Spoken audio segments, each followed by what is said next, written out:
The Queen of England holds an array of extraordinary privileges that most people could scarcely imagine. While some of these may seem symbolic, others grant her considerable power and freedom, setting her apart from any other public figure. Let's explore these privileges in detail. Firstly, imagine driving without the need for a license or a number plate. The Queen enjoys this privilege, with no requirement to obtain a driving license, nor does her vehicle need a license plate. Furthermore, should she ever choose to drive above the speed limit or ignore traffic signals, she would face no legal penalties.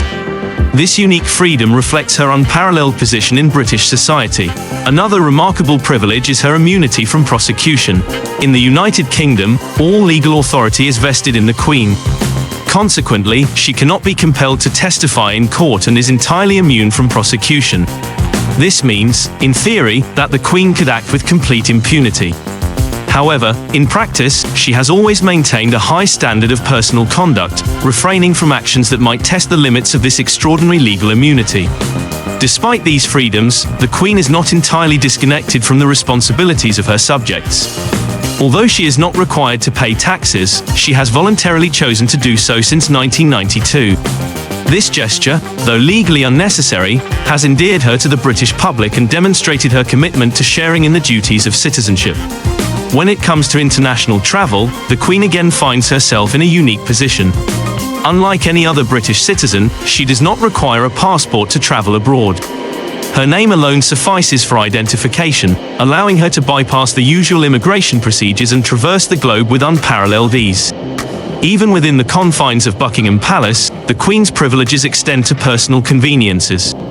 The palace houses an ATM machine exclusively for her use, allowing her to withdraw cash at any time without fees or queues.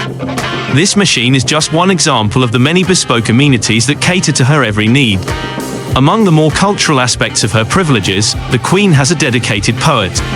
This poet composes and recites verses for her, a tradition that harks back to an era when poetry was a primary form of entertainment. This daily dose of poetry is as much a part of her routine as any royal duty, offering a touch of art in the midst of state affairs. In her role as the head of the British royal family, the Queen holds absolute guardianship over all its members. This means she has legal custody over her descendants and their offspring, a power that supersedes even the authority of the children's parents. Such a role underscores the central position the Queen holds within the royal household. When it comes to matters of national importance, the Queen wields significant power. She retains the right to declare war, a power that, while largely ceremonial today, reflects the monarch's historical role as the supreme military leader. Similarly, she has the prerogative to grant pardons, a power that can absolve individuals from legal penalties. This has been used in the past to pardon those who have performed acts of bravery or service to the nation, even if they have previously been convicted of crimes. Finally, perhaps the most potent of her privileges is the power to dismiss the Prime Minister. Although this authority has never been exercised, it remains within her legal rights, symbolizing the ultimate check on political power within the United Kingdom. These privileges, ranging from the symbolic to the practical, highlight the unique and enduring role of the British monarch. While many of these powers are rooted in centuries-old traditions, they continue to set the Queen apart as a figure of immense significance and reverence in British society.